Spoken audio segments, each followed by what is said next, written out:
Hi there, I'm Hassan, the lecturer here at the Institute of Medical Education, and today we're going to go through a poem GAMSAT Section 1 unit.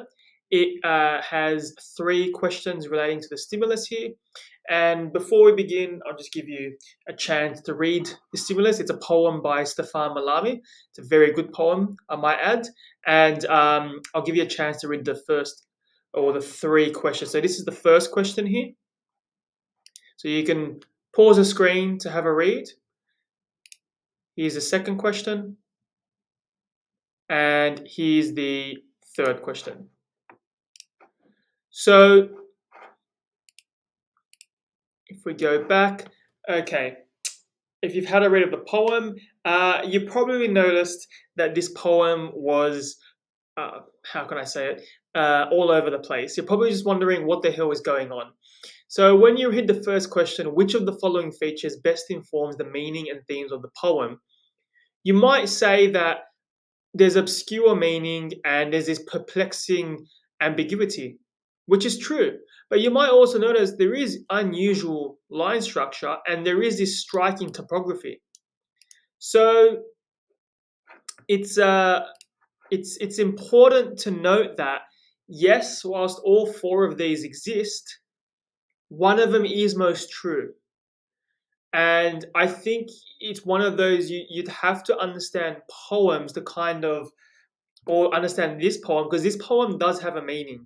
And I know you probably, if you didn't get it straight away, you will be, your mind will be blown once I explain to you the meaning at the end of the third question. But there is a meaning here. And when we say it has unusual line structure, but when you think about it, most poems have unusual line structure. I mean, if they're not following a specific form, they might have unusual line structure. So is this the feature that best informs the meaning of the poem? Not really, because a lot of poems do have unusual line structure. A lot of poems do have obscure meanings. You know, poems are supposed to be ambiguous and obscure. And I think when you read this poem, one thing that sticks out, the first second you look at this poem, is that it's that striking topography. Look at how it's got at the top, a dice throw, will never, in bold capitals. And then it comes here unbolded. And then it goes down, it's this sentence case or just lowercase. That's what strikes me straight away. So if you want to pick the answer that's most correct, yes, all answers are correct. But in the GAMSAT, they love to ask these sorts of questions where they give you a lot of correct answers, but there's one that's most correct. So in this instance, the most correct is the striking topography because it's just obvious. You can just see it. So the next question says, why does Malami use capitalization in the poem? So again, choose the most likely answer. So if you're going to choose the most likely answer here, let's have a look. So to create a sense of action. Now, if you read the poem, you probably were just like, I don't get what's going on. It's weird. It doesn't make sense. So how are you going to create a sense of action, again, with something that's ambiguous? So it's definitely not to create a sense of action. So the capitalization in other contexts might mean action, but in this instance, because it's just random, I mean, it reads randomly, but it just doesn't accentuate, I guess, this sense of action. Another one is to draw emphasis to certain parts of the poem. Yes and no. However, yes, it is drawing attention, but at the same time, you could argue that the text that's in lowercase is just as important as the top case, as the top information. If you haven't got it by now, the text is discussing a ship. I'm assuming it's previously been shipwrecked or it's coming back to life, if you will. It's talking about here when it says flaps, it's the sail with the mast, and it's early falling back in the struggle to trim its flight. So it's obviously in the sea, and it's having winds and strong winds, and the water's hitting it, and it's kind of like a redemption story, I guess. But I'll kind of explain the true meaning at the end because it is pretty awesome. But again, not to create a sense of action, to draw emphasis on certain parts, not really, because it looks like the whole, because it's such a small poem, everything seems important here, and this seems important as well to the story. So to adjust the tonality of the language, yes and no. It is adjusting the tonality, but at the same time, even though you are saying this in a different tone, they are all related. And technically speaking, the tonality, although the voice does change, the certain phrases have more volume, the tonality is still the same. It's still explaining to you this randomness. So you still read it and it just feels like gibberish if you do read it, and it's just this ambiguity. So that's why the answer is to suggest that certain phrases have more volume, because if you actually read this out loud, this was meant to be read out loud, quite literally.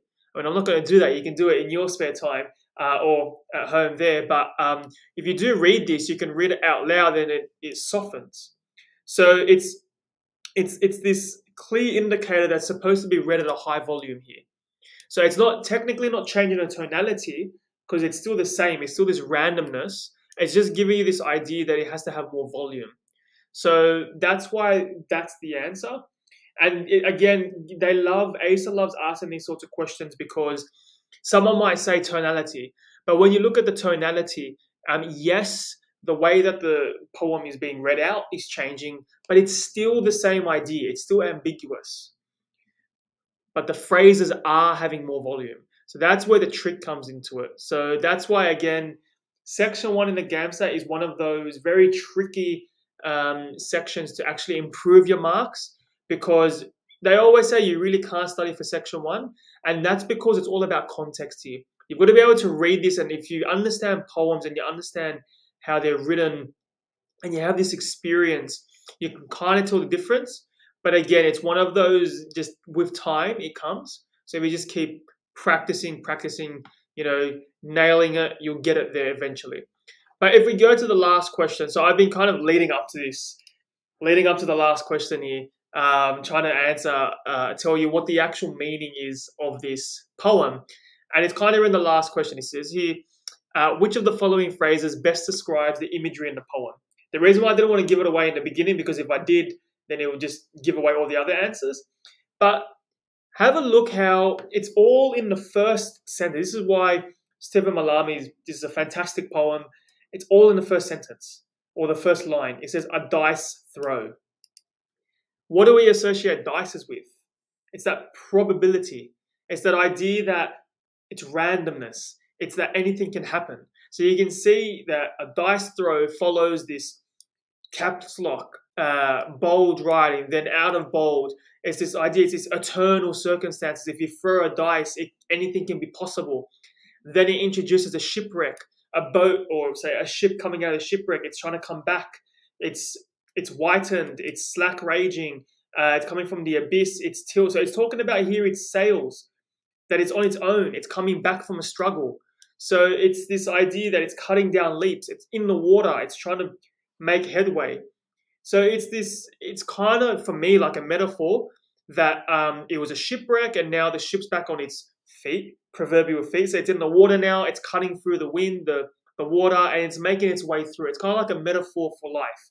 So you make your own, probability. You make your own circumstances, and it's kind of like a dice throw. It's this kind of associated with, I guess you could say, with gambling and games of chance. So he's using the example of a ship that's coming out of a shipwreck, and you can kind of say it's a metaphor for humans. You've been knocked down, you determine your own circumstances, and it's kind of like randomness, probability. So it all comes back together. So I hope that has blown your mind the way that it blew my mind the first time reading this poem, because it's pretty insane how it all makes sense now. This randomness, why it's ambiguous, what are they using, what's he using the ship for as an example, what's the idea of the dice throw, so it all makes sense. So if we come back to this question here, it says, which of the following phrases best describes the imagery in the poem? It's definitely not foundations of order, because this poem is everything but order, it's disorder.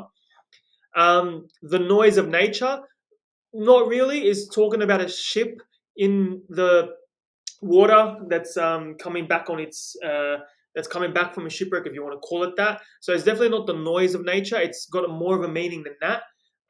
Maze-like creativity, I wouldn't call this a maze. mazes are more ordered than this.